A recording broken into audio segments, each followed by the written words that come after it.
Welcome back to my another video. ഇന്നത്തെ video എന്ന് പറയുന്നത് ഒരു കുട്ടി വെഡ്ഡിങ് ആനിവേഴ്സറി വ്ളോഗാണ് കേട്ടോ. വേറെ ആരുടെയുമല്ല, ഞങ്ങളുടെ തന്നെയാണ്.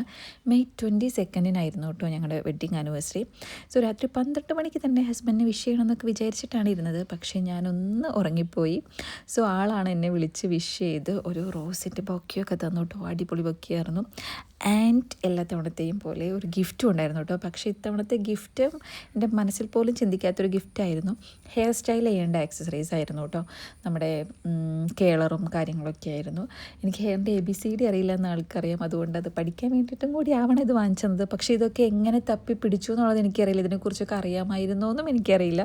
ഇത് കിട്ടിക്കഴിഞ്ഞപ്പോഴാണ് ഞാൻ ശരിക്കും വണ്ടടിച്ചു പോയി. എനിവേ സംഭവം അടിപൊളിയായിരുന്നു. സോ നമ്മളെ ഒരു ഗിഫ്റ്റ് തന്ന് ഞെട്ടിച്ചതല്ലേ, സോ തിരിച്ചും ഞെട്ടിക്കണമല്ലോ. അപ്പോൾ അതുകൊണ്ട് എൻ്റെ ഗിഫ്റ്റും കൊടുക്കാമെന്ന് വിചാരിച്ചു. എനിക്ക് ഗിഫ്റ്റ് കിട്ടുന്നത് ഇഷ്ടമാണ്. പക്ഷേ എനിക്ക് ഇഷ്ടമുള്ളവർക്ക് ഗിഫ്റ്റ് കൊടുത്തിട്ട് അവരുടെ ആ ഒരു റിയാക്ഷൻ ഉണ്ടല്ലോ, അത് കാണാൻ എനിക്ക് അതിലും ഭയങ്കര ഇഷ്ടമാണ് കേട്ടോ. സോ ഞാനിത് കൊടുക്കാനായിട്ട് വെയിറ്റ് ചെയ്തിരിക്കുകയായിരുന്നു. അങ്ങനെ ആ സമയം എത്തി. ഞാൻ എന്താ ഗിഫ്റ്റ് കട്ടിലിൻ്റെ അടിയിലായിരുന്നു കേട്ടോ വെച്ചിട്ടുണ്ടായിരുന്നത്. അത് ആളോട് എടുക്കാൻ പറയായിരുന്നു. കണ്ടപ്പോൾ തന്നെ ആളുടെ കിളി പോയിന്ന് എനിക്ക് മനസ്സിലായി. എന്താണ് സംഭവം എന്ന് ആൾക്ക് മനസ്സിലായിട്ടില്ല. അപ്പോൾ ആൾ എവിടെ ഗിഫ്റ്റ് എന്നായിരുന്നു ആദ്യം ചോദിച്ചുകൊണ്ടിരുന്നത്. അപ്പോൾ ഞാൻ പറഞ്ഞു നേരെ കാണുന്നത് തന്നെയാണ് ഗിഫ്റ്റ്, അതിങ്ങോട്ട് എടുത്തോളൂ എന്ന് പറഞ്ഞു.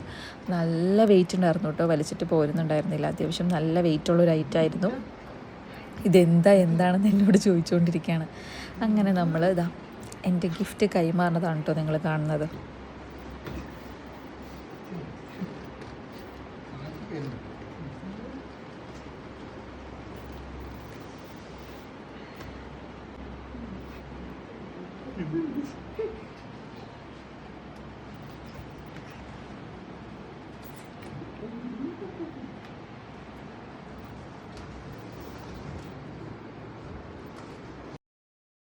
മോൻ ഉറങ്ങണ കാരണം മാക്സിമം സൗണ്ട് ഉണ്ടാക്കാണ്ടാണ് കേട്ടോ നമ്മൾ സാധനം വലിച്ച് കൊണ്ടുവന്ന് ഹോളിൽ വെച്ചത്. അപ്പോൾ നിങ്ങൾ കണ്ടല്ലോ, ട്രെഡ്മില്ലാണ് കേട്ടോ ഞാൻ ആൾക്ക് ഗിഫ്റ്റ് ചെയ്തിട്ടുണ്ടായിരുന്നത്.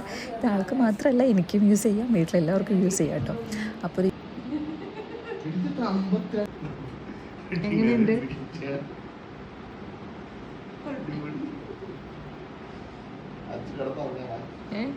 എങ്ങനെയുണ്ട് ഗിഫ്റ്റ് ഉണ്ട്? ഞെട്ടിയോ?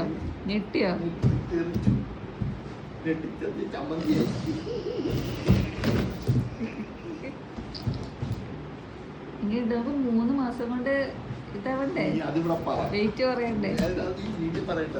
അങ്ങനെ ഗിഫ്റ്റൊക്കെ കൊടുത്ത് കുറച്ച് നേരം വർത്തമാനം പറഞ്ഞ് നമ്മൾ കിടന്നുറങ്ങി കേട്ടോ. രാവിലെ തന്നെ എണീറ്റ് നമ്മൾ അമ്പലത്തിൽ പോവാണ് കേട്ടോ. ഞങ്ങളുടെ കല്യാണം കഴിഞ്ഞ് അമ്പലത്തിലോട്ടാണ് പോയത്. പുല്ലംവേലിക്കാവിൽ വെച്ചിട്ടായിരുന്നു ഞങ്ങളുടെ കല്യാണം. അപ്പോൾ നമ്മളിതാ രാവിലെ തന്നെ അമ്പലത്തിൽ പോയി പുഷ്പാഞ്ജലിയൊക്കെ കഴിച്ചു. ഞാൻ ഏറ്റവും കൂടുതൽ പോയിട്ടുള്ളൊരു അമ്പലം എന്ന് പറയുന്നത് ഈ അമ്പലമായിരിക്കും കേട്ടോ. പക്ഷേ ഇപ്പോൾ എനിക്ക് അവിടെ പോകുമ്പോൾ ശരിക്കും നമ്മൾ അമ്പലത്തിൽ പോകുന്നൊരു പോസിറ്റീവ് വൈബ് കിട്ടാനാണല്ലോ. പോസിറ്റീവ് വൈബ് ഇല്ല എന്നല്ല കേട്ടോ എനിക്ക്. പക്ഷേ അവിടെ ചെല്ലുമ്പോൾ മനസ്സിനൊരു വിഷമാണ്. എനിക്ക് അമ്പലത്തിൽ എവിടെ നോക്കുമ്പോൾ എനിക്ക് സങ്കടം വരും. കാരണം എനിക്ക് അച്ഛമ്മേനെ ഓർമ്മ വരും. പണ്ട് അമ്പലത്തിൽ എവിടെ നോക്കിയാലും ഇങ്ങനെ ഓടി നടക്കുന്നുണ്ടാവും ആളോ. ഒന്നില്ലെങ്കിൽ വല്ല വിളക്ക് കഴുവോ, അല്ലെങ്കിൽ പൂ നന്നാക്കുമോ, അല്ലെങ്കിൽ പൂ നന്നാക്കാന്നാണോ, പൂ ഒരുക്കുമോ, അല്ലെങ്കിൽ എന്താ പറയുക, ആരെങ്കിലും ചീത്ത പറഞ്ഞുകൊണ്ട് നിൽക്കുമോ, അങ്ങനെ എന്തെങ്കിലും ഒക്കെ അവിടെ എപ്പോഴും നമുക്ക് കാണാം.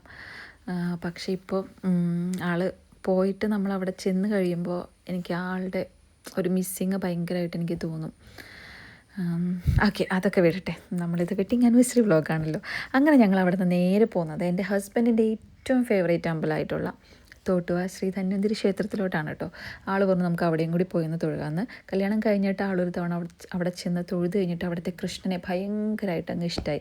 ആൾ പറയുന്നത് ആളിതുവരെ പോയിട്ടുള്ളതിൽ വെച്ചിട്ട് കൃഷ്ണന് എന്താ പറയുക, തേജസ് കുറച്ച് കൂടുതലുള്ളത് അവിടുത്തെ വിഗ്രഹത്തിലാണ്. അവിടുത്തെ കൃഷ്ണനെ കാണാൻ ഒരു പ്രത്യേക ഭംഗിയാണെന്ന് ആൾ പറയണം കേട്ടോ. സോ ഞങ്ങൾ അവിടെയും പോയി തൊഴുതു. അതിനുശേഷം വീട്ടിൽ വന്ന് ഫുഡൊക്കെ കഴിച്ച് ഒരു കുഞ്ഞ് കേക്കും കട്ട് ചെയ്തു കേട്ടോ. അപ്പോൾ ഇതാണ് നമ്മുടെ വെഡ്ഡിങ് ആനിവേഴ്സറി വ്ളോഗ്. പിന്നെ നമ്മൾ ഇവിടുന്ന് നേരെ കോതമംഗലം വീട്ടിലോട്ട് പോയി. പിന്നെ അവിടെ അച്ഛനും അമ്മയും ചേട്ടനും ചേച്ചി ഞങ്ങളെല്ലാവരും കൂടി ഉച്ചയ്ക്ക് പുറത്ത് പോയി ഫുഡ് കഴിച്ചു. അപ്പം ഇത്രയും ഉള്ളൂ എൻ്റെ ഒരു വെഡ്ഡിങ് ആനിവേഴ്സറി ഡേ എന്ന് പറയുന്നത് കേട്ടോ. വേറെ പ്രത്യേകിച്ച് വലിയ ആഘോഷങ്ങളോ കാര്യങ്ങളോ ഒന്നും ഉണ്ടായിരുന്നില്ല. So simple. അപ്പോൾ നിങ്ങൾക്ക് ഇഷ്ടപ്പെട്ട് കഴിഞ്ഞാൽ ലൈക്ക് ചെയ്യണം, കമൻറ്റ് ചെയ്യണം കേട്ടോ. വേറെ വീഡിയോ ആയിട്ട് വീണ്ടും കാണാം. ഓക്കെ.